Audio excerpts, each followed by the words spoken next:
Hi this is Priya నమస్తే.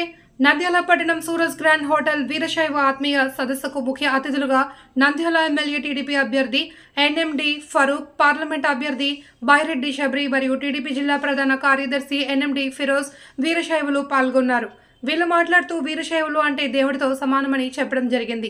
వీళ్ళు ఎంతో ప్రియమైన శివ భక్తులు. వీళ్ళు ప్రతిరోజు శివ పూజ చేసుకుందే బయటికి రారని, దేవునితో సమానమని శ్రీశైలంలో వీళ్ళు అధికంగా ఉన్నారన్నారు. పూజారులు అన్న సత్రాలలో మరియు కన్నడ రాష్ట్రాలలో అత్యధికులు ఉన్నారని, మీరు రాజకీయంగా ఎదగాలని మీకు రావాల్సిన సంక్షేమ పథకాలు టీడీపీ గవర్నమెంట్ వచ్చిన తర్వాత కృషి చేస్తామని ఎన్ఎండి ఫరూక్ హామీ ఇచ్చారు. మీకు నా తెలుగు కొంచెం ఇబ్బంది పడవచ్చు, అయితే కూడా మీరు అండర్స్టాండ్ చేసుకోవాలి. ఇక్కడ వచ్చేసిన లింగాయత్స్ అందరికీ పేరు పేరున నమస్కారం. మా దగ్గర అప్ప అనే మేనేజర్ ఉండే, దాదాపు మా ఫ్యామిలీకి 40 years నుంచి ఆయన సర్వ్ చేశారు. ప్రతిరోజు ఈరోజు కూడా మొన్న మా నాన్నగారి యాక్సిడెంట్ అయితే కూడా ఆయన ఆరోగ్యం బాగాలేకపోయి కూడా ఆయన ఫోన్ చేసి నాకు అడిగినాడు, ఏందమ్మా ఎట్లా ఉంది మీ నాన్న ఆరోగ్యం అని. అంత అనుబంధం ఉంది. ఎందుకంటే మా ఇంటి పక్కన ఎక్కువ మంది లింగాయత్సే ఉంటారు.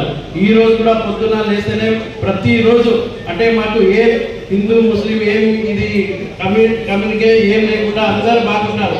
నంద్యాలలో ఫారూక్ గారు ఎట్లా అంటే ఏ రోజు కూడా ఒక్కడికి ఇబ్బంది పెట్టలేదు, ఒక్కడి ప్రాపర్టీ గుంజలేదు, ఒక్కడి మీద అక్రమ కేసు వేయలేదు.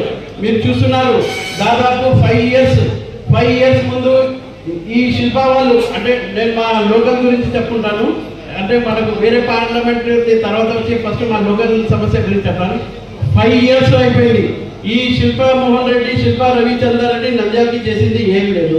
ఈ రోజు శిల్ప ఫ్యామిలీకి నంద్యాల వాళ్ళు ఎందుకు గుర్తుకొస్తున్నారు అంటే 5 years ఏం డెవలప్మెంట్ అనేది ఏం చేయలేదు. కానీ ఈసారి కరెక్ట్ 5 years ముందు సేమ్ మాటలు అన్నారు. ఈ రోజు మనం మీటింగ్ చేశామా, రేపు ఖచ్చితంగా వాళ్ళు మీటింగ్ చేస్తారు.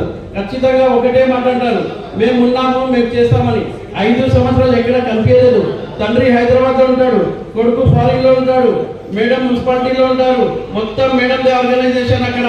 ఏ ఒక్క చిన్న నంద్యాలలో ఒక్క పని జరిగిందన్నా మేడం తప్ప ఎవరు చేయలేరు పని. ఎమ్మెల్యే గారు ఏమన్నా పని వెళ్ళాలంటే అడగాలంటే మా నాన్నగారు హైదరాబాద్ లో ఉంటారు, ఆయనకు అడిగి మళ్ళీ నేను పని చేస్తానంటాడు. మళ్ళీ నీకు ఎందుకు ఓటేశారు, నువ్వు మళ్ళీ వచ్చి నీకే ఇది అంటారు. మన ఎంపీ గురించి చెప్పాను. మన ఇదే సూరజ్ హోటల్లో మన పోచా బ్రహ్మానంద రెడ్డి గారు కింద నిలబడారు. నేను కూడా ఆ ఫంక్షన్ లోనే వచ్చాను. నాకు తెలియదు ఎంపీ పోచా బ్రహ్మానంద రెడ్డి గారు, ఎందుకంటే నేనే చూడలేదు ఎంపీ ఎట్లా ఉంటారు. అది పరిస్థితి మన నంద్యాల ఎంపీని. నిజంగా చూడలేదు. ఇది ఏదో నేను కామెడీగా, నిజంగా నేను ఎప్పుడు ఎంపీని చూడలేదు, ఎప్పుడు కనిపించలేదు. మీరు ఈ రోజు కూడా మన ఎంపీని పోయి నదిగడ్డలో కానీ మన ఖలీ థియేటర్ దగ్గర వెళ్తే ఎవరు వీళ్ళు అని అంటారు.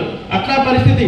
ఎంపీ అంటే ఎట్లా ఉండాలి, మన ఏదైనా ఇబ్బంది పడితే పార్లమెంట్ లో దద్దరి వెళ్ళాలి. పార్లమెంట్ ఏదైనా చిన్న సమస్య వస్తే కూడా ఎక్కడ ఎంతసేపు అన్న హోటల్ కట్టుకోవడం, అన్న హాస్పిటల్ కట్టుకోవడం, లేకపోతే వాళ్ళ SC ST వాళ్ళది భూమి అంతా కబ్జా చేసుకోవడం, మన రోడ్ వైండింగ్ లో అది రోడ్డు ఇక్కడి నుంచి పోకూడదు, అక్కడి ఇదే దీంట్లోనే ఉంటాడు ఎంపీ. లేకపోతే సీట్ బిజినెస్ చూసుకోవడం లేదు. నేను ఒకటే అంటాను శబరి అక్కకి, ఏదైనా చిన్న సమస్య వస్తే కూడా మనం పార్లమెంట్ లో మాట్లాడాలి. అంత డేరింగ్ ఉంటేనే మనం ఎంపీ క్యాండిడేట్ని అనుకోవాలి. నేను అది శబరి అక్క దగ్గర చూశాను. నేను దానికోసం నేను అంటున్నాను, మనం ఎప్పుడు డమ్మీ ఎంపీని ఎప్పుడు ఇది చేయకూడదు. మన ఉన్న ఎంపీ అసలు డమ్మీ ఎంపీ అంటే డమ్మీ ఎంపీ. మళ్ళీ ఆయనకి ఇది ఇచ్చారు. ఎందుకంటే ఏదో నా దగ్గర డబ్బులు ఉన్నాయి కాబట్టి నేను మళ్ళీ ఎంపీ నిలబడతానని ఆయనకు మళ్ళీ టికెట్ ఇచ్చారు, అంతే తప్ప ఆయన అది పబ్లిక్ కోసం ఇప్పుడు వరకు ఒక చిన్న ఇష్యూ కూడా పార్లమెంట్ ఏ రోజు కూడా రేస్ చేయలేదు. నేను దానికోసం, ఎందుకంటే మనకు టైం కూడా చాలా తక్కువ ఉంది, 14 రోజులే ఉన్నాయి మనకు. దానికోసం నేను ఒకటే అంటాను అందరికీ, ఇది దయచేసి మన ఎలక్షన్, ఎందుకంటే ఈ ఎలక్షన్ మాది కాదు, మన అందరి ఎలక్షన్.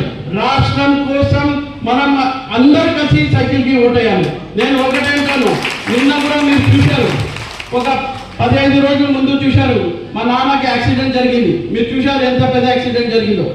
ఆ యాక్సిడెంట్ జరిగితే 2 days హాస్పిటల్లో ఉన్నాడు. నేను నాన్నకి చెప్పాను, అందరు చెప్పారు లేదు రెస్ట్ తీసుకోండి అని. లేదు ఖచ్చితంగా నేను ఈసారి చంద్రబాబు నాయుడు గారికి ముఖ్యమంత్రి చేయాలి, మనమంతా తెలుగుదేశం కార్యకర్తలు కానీ అందరూ కష్టపడాలి, దానికోసం మళ్ళీ నేను క్యాన్వాసింగ్ చేద్దామన్నారు. మీరు అదే ముఖ్యమంత్రిని చూశారు, చిన్న దెబ్బ తగిలింది, అది దెబ్బ వాళ్ళే కట్టుకున్నారు, ఇంతవరకు పట్టి కట్టుకొని తిరుగుతున్నాడు. ఇంత సిగ్గు లేని ముఖ్యమంత్రి ఎవరన్నా ఉన్నారంటే అది ఒక జగన్మోహన్ రెడ్డినే ఉన్నారు. మళ్ళీ పక్కన ఆయనకు దెబ్బ పారి మళ్ళీ పక్కన ఒక రోజు ఇక్కడ పట్టి కట్టుకున్నాడు, ఒక రోజు ఇక్కడ పట్టుకున్నాడు. ఇట్లా ఉన్నారు మన వైఎస్ఆర్ ఎమ్మెల్యేలు. దానికోసం సోదరుల ఎక్కువ టైం లేదు, మీరు కూడా చాలా దూర ప్రాంతం వెళ్ళాలి. నేను ఒకటే చెప్తాను, దయచేసి మీరందరూ మన ఫ్యూచర్ కోసం ఆలోచించండి. ఎందుకంటే మీరు చూశారు క్యాపిటల్ లేని మన ఎక్కడైనా ఇండియాలో క్యాపిటల్ లేని రాష్ట్రం ఏదన్నా ఉంటే అది ఆంధ్రప్రదేశ్. ఇప్పుడు కూడా పిల్లలు అడుగుతున్నారు మన రాష్ట్రానికి క్యాపిటల్ ఏంటంటే మనం చెప్పలేని పరిస్థితి ఉంది. దానికోసం మీరు చూస్తున్నారు, నేను మళ్ళీ ప్రతిరోజు ప్రతి దగ్గర ఎలక్షన్ క్యాంపెయినింగ్ లో ఒకటే అంటున్నాను. ఈ రోజు కూడా మన పిల్లలు ఎవరన్నా MBA డిగ్రీ ఎవరన్నా చదివే పిల్లలు కూడా ఎక్కడన్నా జాబ్ చేస్తున్నారంటే హైదరాబాద్ లో జాబ్ చేస్తున్నారు, లేకపోతే బెంగళూరు, లేకపోతే చెన్నై. ఒక్కడు కానీ మన